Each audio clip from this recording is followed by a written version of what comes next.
E a dívida pública elevada pode inviabilizar a aprovação de reformas como a tributária e dificultar o retorno do crescimento, emprego e renda. O alerta foi dado por dois ex-secretários do Ministério da Economia, Bruno Funchal e Jefferson Bittencourt. Bruno Funchal e Jefferson Bittencourt deixaram a equipe econômica por não concordarem com a quebra do teto de gastos na votação da PEC do parcelamento dos precatórios, as dívidas que a Justiça mandou o governo pagar. O alerta dos dois economistas está neste estudo, sob a espada do endividamento, que inaugurou uma série de debates do Instituto Millennium. Eles apontam que o endividamento tem sido barreira para a aprovação da reforma tributária, porque torna mais estreita a margem de negociação com todas as partes envolvidas.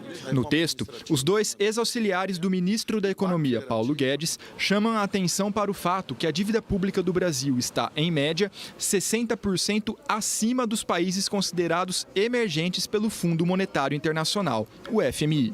E que está se aproximando cada vez mais do endividamento das economias avançadas. E pior, com um custo elevado, um dos maiores do planeta. Isso tira capacidade do país acumular capital, isso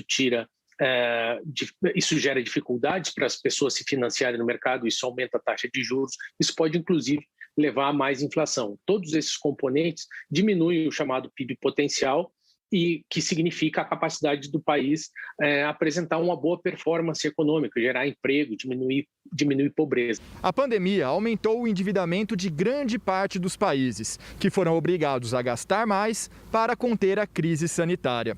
Alguns devem muito mais que o Brasil, mas, segundo o estudo, nenhum tem uma combinação tão perversa como a nossa: dívida e juros altos.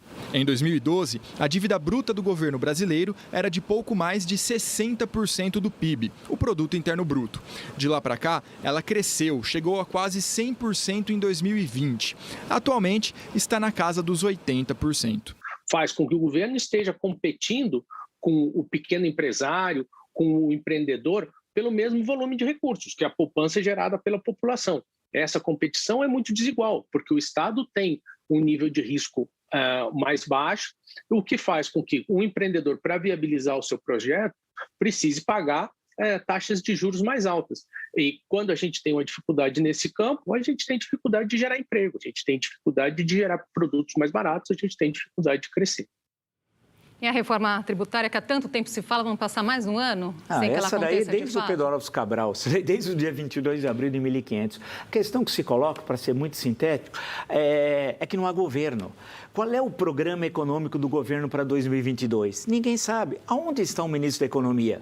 Procura, cadê o ministro? Ninguém sabe o que vai ser o amanhã, quanto mais o mês seguinte, quanto mais o segundo semestre. Então, é um país simplesmente abandonado. Os dois que falaram aí passaram pelo ministério do Paulo Guedes. Quando a gente dizia aqui que o Paulo Guedes era um falastrão, que nunca tinha escrito um livro, o pessoal achava exagero. O Paulo Guedes é esse. O país está um caos, inflação de alimentos, taxa de desemprego lá nas alturas, a inflação de combustíveis. Outro dia falaram que o presidente da Petrobras, que a Petrobras não é para participar de nenhuma política pública. Então, para que a Petrobras?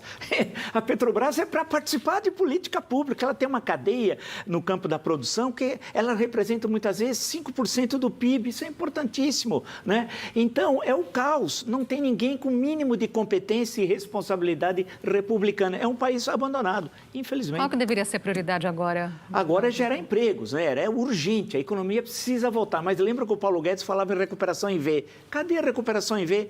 Não há nada. Então, o crescimento desse ano deve ser zero ou recessão de menos 0,5. Então, o país não aguenta, esse país vai explodir, porque chega uma hora, mesmo com o brasileiro sendo muito bonzinho, como dizia a socióloga Kate Lira, lá nos anos 70, no programa humorístico, chega uma hora que ninguém aguenta, sem emprego, com fome, mas o presidente engole camarão, ele não sabe nem comer camarão, ele engole. E o povo fica escolhendo o osso de primeira ou o osso de segunda. É terrível. Veja, uma coisa que não está sofrendo neste país, neste momento, é o pagamento de juros. Os juros estão sendo pagos. A dívida com os capitalistas continua sendo paga. Este é o papel do Guedes no governo. Garantir que quem é rico continue rico e quem é pobre não se arrisque a sair da pobreza. É disso que nós estamos falando. Essa política é uma política genocida e é uma política feita para empobrecer o povo brasileiro.